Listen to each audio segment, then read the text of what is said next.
आज शिक्षा का काम क्या है? सेवक बनाना, नौकर। जो देखो 95% लोग आज इस देश में नौकरी करने के लिए पढ़ते हैं। नौकरी करना बुराई नहीं है, बहुत अच्छा है,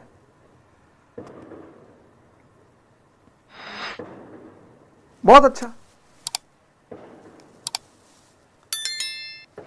लेकिन नौकरी करने के लिए पढ़ना यह बुराई है। नौकरी करना बुराई नहीं है।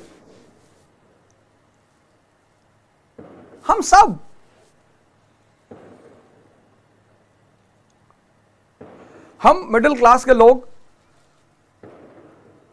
हमें तो शुरुआत ही नौकरी से करनी पड़ी। नौकरी करना बुराई नहीं है, नौकरी करने के लिए पढ़ना बुराई है। सबकी कहानी स्लम से ही शुरू होती है, ऐसा नहीं हमारी ही शुरू हुई। सबने क्या किया? जो भी सुपर पावर बने, उन्होंने अपनी शक्ति को पहचाना और फिर उन्होंने अपनी शक्ति का एक बड़ा अच्छा इस्तेमाल किया। अमेरिका, जिसको तुम आज यूनाइटेड स्टेट्स ऑफ अमेरिका बोलते हो,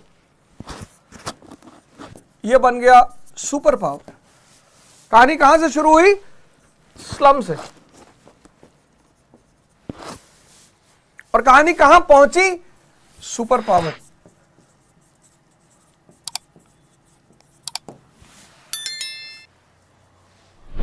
हम सब भी यही चाहते हैं, हमारे विकास हो, हमारा उन्नति हो, हम ऊंचाई पर पहुंचे, हमें लोग पहचाने, हमारा नाम हो, लोग हमें जाने। तो कहानी की जो पहली बात है वो ये है कि आज दुनिया का लगभग हर आदमी न्यू टेक्सास यूनिवर्सिटी में पढ़ना चाहता है, कोलंबिया यूनिवर्सिटी जाना चाहता है,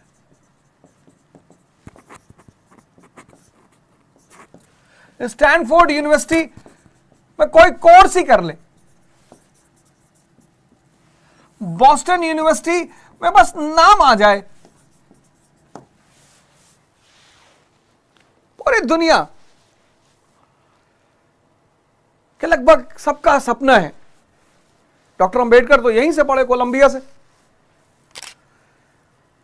सबका सपना है New Texas University, Columbia University, Stanford, Boston. यानी सबसे इंपॉर्टेंट चीज किसी भी राष्ट्र, किसी भी परिवार, किसी के समाज में है शिक्षा, एजुकेशन।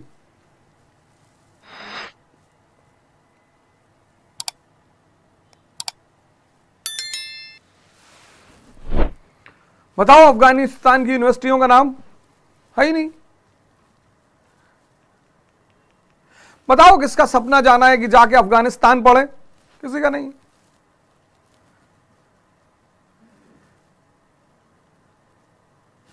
व्यक्ति, राष्ट्र, समाज, अगर इन्होंने इस पे ध्यान दे दिया,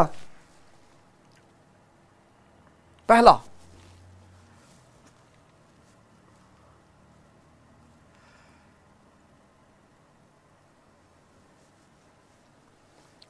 शिक्षा पे, तो वो व्यक्ति भी बदलेगा, वो समाज भी बदलेगा, वो समुदाय भी बदलेगा, वो राष्ट्र भी बदलेगा। और इसका सबसे बेहतरीन एग्जाम्पल, सबसे बेहतरीन डॉक्टर अंबेडकर खुद है।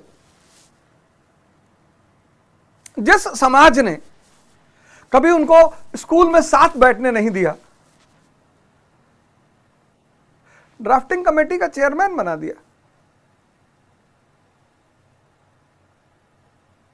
कलाम साहब, एपीजे अब्दुल कलाम।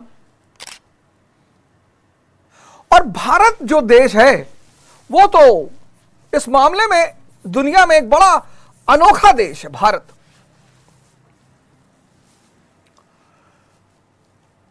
भारत एक बहुत अनोखा देश है शिक्षा के संदर्भ में।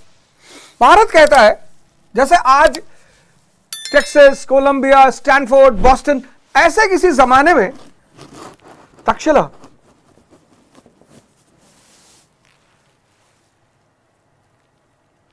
ऐसे किसी जमाने में नालंदा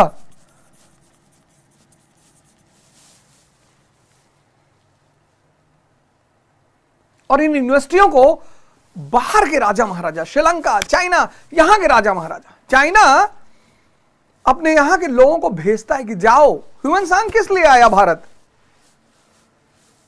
भारत के ज्ञान धन को समझने के लिए आया। यानी भारत की एजुकेशन पॉलिसी इतनी मस्त रही होगी कि पूरी दुनिया, जैसे आज पूरी दुनिया अमेरिका जाना चाहती है, ऐसे किसी जमाने में पूरी दुनिया भारत आना चाहती थी। क्योंकि विद्या का जो काम है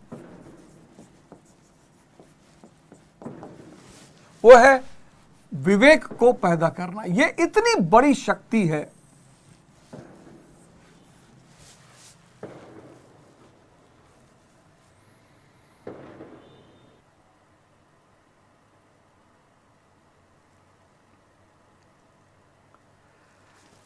अब 1757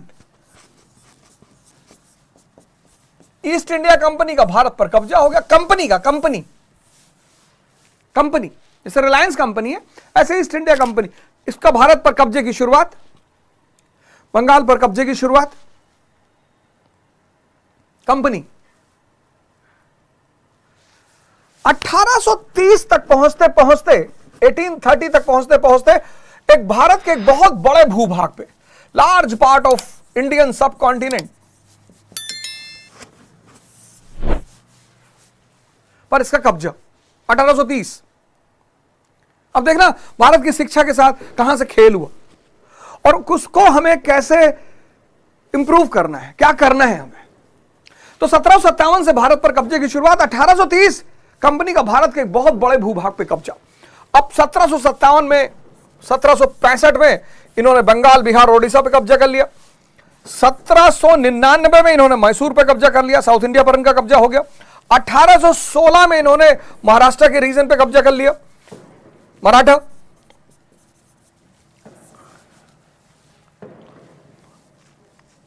अवध ऑलरेडी इनके कब्जे में था ही, हैदराबाद इनके अधीन था।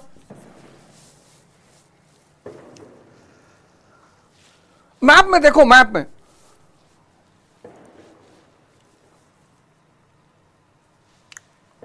अब ये कंपनी है और इसका उद्देश्य है भारत और भारतीयों का शोषण। उद्देश्य ही है, गोल ही है, गोल इनका गोल है भारत और भारतीयों का शोषण, एक्सप्लॉइटेशन, ये इनका गोल है। और जब हमारा गोल है किसी का एक्सप्लॉइटेशन, तो हम उसको विवेक क्यों देंगे?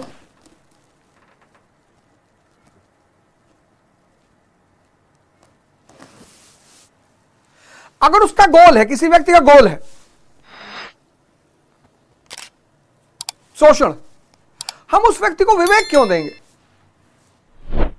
क्योंकि विवेक एक इतनी बड़ी शक्ति है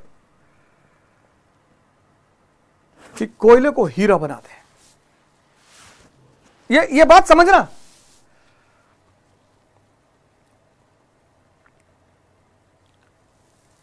जब हमारा गोल ही है शोषण, एक्सप्लॉइटेशन, तो जिसका शोषण करना है, जिसका एक्सप्लॉइटेशन करना है, उसको हम विवेक क्यों देंगे, विजडम क्यों देंगे?